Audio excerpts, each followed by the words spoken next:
Aujourd'hui, en France, un tiers des étudiantes ont besoin d'une aide financière pour se procurer des protections périodiques. 13% des étudiantes ont dû choisir entre acheter des protections et un produit de première nécessité.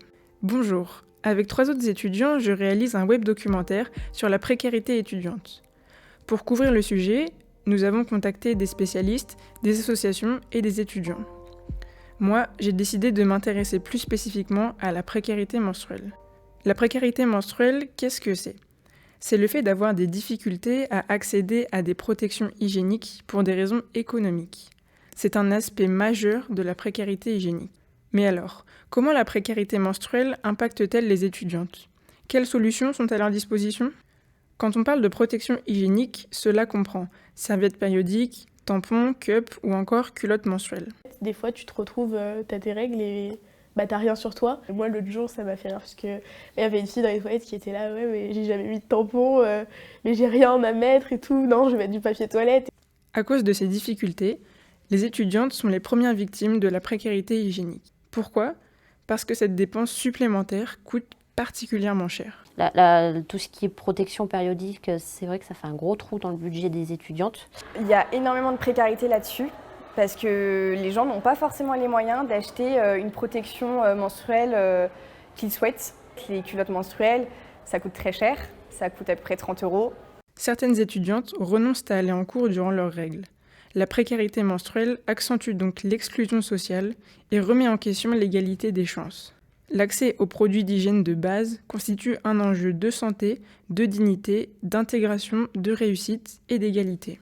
Face à ces enjeux, de nombreuses dispositions sont prises. Certaines associations qui font de l'alimentaire proposent également des produits d'hygiène. On a plusieurs étages, on va dire. En bas, c'est tout ce qui est protection menstruelle. Donc ça, c'est gratuit, ça restera gratuit. Parce que le sujet de la précarité menstruelle est beaucoup trop important pour qu'on puisse se permettre de faire payer des protections à un bénéficiaire qui est dans le besoin. Après, on a brosse à dents, tout ce qui est en fait la base, on va dire, de l'hygiène. Ces dispositions permettent aux bénéficiaires de faire face à la précarité menstruelle. Mais depuis que je viens ici, franchement, j'en manque pas parce que, regardez, il y a des paquets ici disponibles. Si tu prends un par semaine, ça te fait plus que ton besoin. Pour lutter contre la précarité menstruelle, des associations organisent des distributions de produits hygiéniques. Et on a fait un événement de distribution de protection menstruelle. Donc on distribuait des cups, des serviettes réutilisables et des culottes menstruelles. Ça a énormément marché et on a eu énormément de retours de bénéficiaires ou d'étudiants de l'UVSQ nous demandant de refaire cet événement. En février 2021, la ministre de l'Enseignement supérieur annonce la gratuité des protections hygiéniques. Concrètement, des protections périodiques sont mises à disposition dans des établissements Crous et des services de santé universitaires. Et en effet, des protections hygiéniques sont disponibles dans plusieurs endroits. Chez l'assistante sociale, j'ai toujours une petite boîte soit de serviettes, soit de tampons. Et quand je reçois une étudiante, si je vois que il y a vraiment une situation financière qui est fragile, je peux être amenée à proposer. à l'infirmerie, Moi, j'en ai ici aussi. Et j'en ai régulièrement qui viennent me demander. dans des résidences Crous, Ça, j'ai tout ce qu'il faut. Avec le Crous, en tout cas, j'ai tout ce qu'il faut. Ils sont bien équipés pour ça, en fait. Dans ma résidence, en tout cas, ils sont bien équipés pour ça. Il y a des préventions aussi. mais aussi et surtout directement dans les toilettes au moyen de distributeurs. Alors, on a installé un distributeur de serviettes hygiéniques et de tampons au niveau de l'ISTI, des toilettes de l'ISTI. On a demandé à ce qu'il y ait d'autres distributeurs à la Halle Bastier, sur les autres bâtiments du site. Donc ça, c'est effectivement des distributeurs, l'accès aux protections menstruelles gratuites.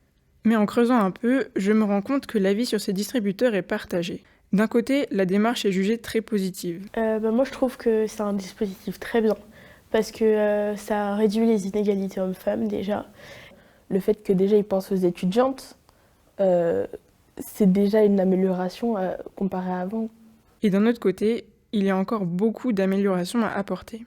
L'emplacement des distributeurs n'est pas toujours judicieux et ils sont jugés trop peu nombreux. Des distributeurs comme ça, il y en a peu sur des campus qui peuvent être un peu plus grands. Là, je prends l'exemple du retour que j'ai eu sur le campus de Rambouillet, qui est quand même un campus assez petit, qui a 800 étudiants, il me semble 600-800 étudiants.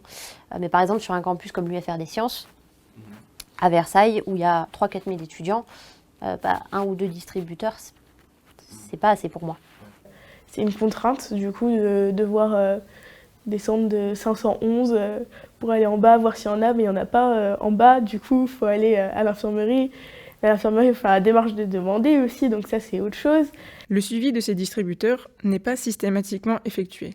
Toutes les étudiantes interviewées m'ont confié qu'elles s'étaient déjà retrouvées face à un distributeur vide ou contenant seulement des tampons. Il n'y avait pas de suivi, donc il y a des moments où tu te retrouves, il n'y avait vraiment rien. Là, ces derniers temps, ils sont tous vides parce que ça a beaucoup plu. Et ce qui reste, le peu qui reste, ce sont des tampons. Donc les serviettes partent le plus. C'est bien d'avoir des distributeurs, mais je vais pas utiliser le distributeur. Moi, je vais utiliser ce qu'il y a à l'intérieur. Le fait que ces distributeurs soient vides prouve que ce dispositif répond à un réel besoin. Et ça s'est très très vite vidé. Donc c'est là où on se rend compte que la précarité de protection menstruelle, elle est très très présente. Que conclure de ces dispositions ? Aujourd'hui, les associations étudiantes permettent aux bénéficiaires d'échapper à cette forme de précarité. Un grand pas a été franchi avec l'instauration de la gratuité des protections périodiques au sein des campus. Mais les actions prises pour lutter contre cette forme de précarité restent encore à améliorer. C'est très bien, merci, mais ça peut être mieux. Les produits d'hygiène ne sont pas un luxe, mais une nécessité. La lutte contre la précarité menstruelle n'est pas encore finie.